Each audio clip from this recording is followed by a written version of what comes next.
I feel like there's something to be said, and this is kind of my broader point, about society as a whole choosing things that are visually stimulating over real relationships. I think there are a lot of reasons why we see so many single men, so many single and so many sexless men. I think the sexless part is like the most telling. But like even like single men, I think there's a big reason why this is the case. Part of it is probably due to the dating market, which I think in a way might be, that might be of something in effect from porn as well. But there is something to be said about how toxic the current dating market is, how it's all online on these, dating apps, and how much of a minefield that is. I got lucky in finding my fiance through that, and there are plenty of success stories in that, but you have to weed through a lot of shit to get there, right? And it can be really damaging in the process. There's something to be said for hookup culture. There's something to be said for kind of the sex war, the gender war that is going on. Women's high standards, men's high standards, sexually. These things all come into play. But I think a big piece that, I think in a way fuels all this is pornography. I do think men, it is a lot easier for men to go home, jerk off, instead of, going out, finding a relationship, being in a relationship, making sex and making pleasure secondary to that relationship and to how that person feels. That's a really difficult thing for men to do. That's something that I have had difficulty doing. I'll admit. It is really difficult, especially when people like myself are exposed at such a young age. That really becomes your mechanism, your brain mechanism. And it's really difficult to get out of that. And like I said, I think a lot of times it makes relationships secondary. Now, look, people should be able to do what they want. If that's really what your MO is, then accept it, right? Like, if you're just someone who just doesn't want to be in a relationship, I think that's sad. But that's up to you, right? That's on you ultimately at the end of the day.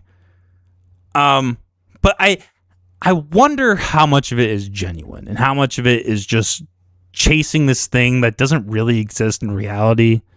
Or maybe, like me, not even like accepting the fact that's not reality and just chasing it anyways because it's the dopamine hit.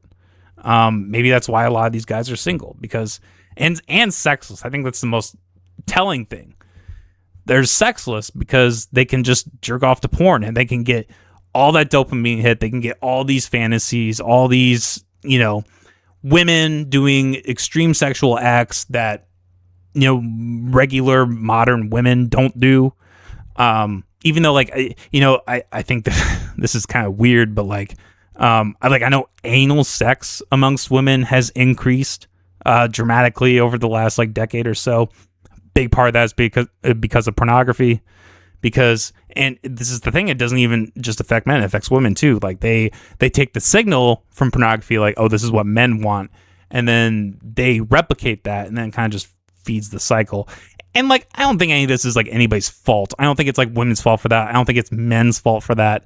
I don't think we should shame these people. But it's a trend, it's a pattern, it's a thing, right? And I have a feeling, like I said, I don't know Tom Segura, I don't know Christina P, I'm not their therapist, I don't know their relationship, right? This is all speculation. But if I were to look at the pattern that Tom Segura exhibited with these porn stars, with talking about this, with trying to start an OF agency, it would lead me to believe that became, if not his priority, it became a conflicting aspect of his relationship. Because let's be real, I think a lot of women all day can talk about how pornography is fine, it doesn't affect them, it doesn't affect their relationship. And I think they're living in a delusion. I think they're delusional. I truly think that. They also themselves may have a problem with pornography. That's something that's rising. I don't think pornography is compatible with a relationship. I just don't believe that that's the case. I think the women who that is the case for, there's probably something problematic happening. There's probably an addiction. They probably themselves have, issues with like shallowness or being able to connect intimately. I don't know. I guess at the end of the day, I think this split between these two people is more than likely a result of that. And it's sad, like from what I have seen on their podcast, they seem to have a fairly good relationship up until the last couple of years. Who even knows if they don't have a good relationship? But like, I mean, obviously they're splitting. So obviously there's some kind of strain or like incompatibility there, right? They have kids together. So, whenever there's, they have money. So maybe this won't be the case. But like whenever there's the divorce, the likelihood of kids, succumbing to addiction or like other problematic behaviors just increases tenfold. And it's just sad all around. And I don't know. I think this is something to like, I saw this happen and that was like my first immediate thought. It's like, oh, and it was something that like I had, years up to this, I'd kind of question like, how is she okay with this? Like, how is she okay with like them interviewing porn stars and them like fantasizing about having these like extramarital affairs, right? Like, call me old school, but like, this is why I say when I say, sex is secondary to the relationship. Like, you are making a sacrifice by being in a relationship with someone sexually, right? Like I said, I think there are people who can, I'm sure, have that, like they say, have your cake and eat it too. I'm sure there are people who can handle a minor relationship with pornography and also have a sexual relationship. But even in small amounts, I just feel like it erodes. It just erodes that sexuality. I think it's a very common thing that like it makes you think about these other women, other sexual acts, and not your partner. And it's kind of an impossibility because, it's really difficult to compete. It's very difficult for women to compete with that. Even if you are the 10 out of 10 bombshell, have the tits, have the ass, etc., willing to do all these sexual things, you're still one person. There's still an entire world of pornography that has women that are catered to specific fetishes. And I mean, it's in a way similar to like the Tinder dating stuff. Like, you do kind of have your pick of the litter visually and sexual and like, creating that sexual template for yourself. And women can compete with that. And, I think then it's easy for men to say, well, so what? Like, why should I do this? Like, why should I do this all for them?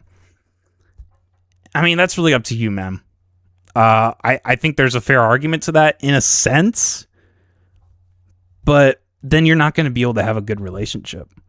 Like, if that's going to be your thing to stand on, your plateau to stand on, that's going to happen. Like, you're not going to be able to find a good relationship. Like, you are going to be sacrificing a potential relationship that could be flourishing and could be, connecting and, just having somebody to cuddle in bed with and having somebody to just, be able to unpack your deepest traumas and for them to like, accept that and help you through it. Like, you're going to be sacrificing all of that for this world of pornography.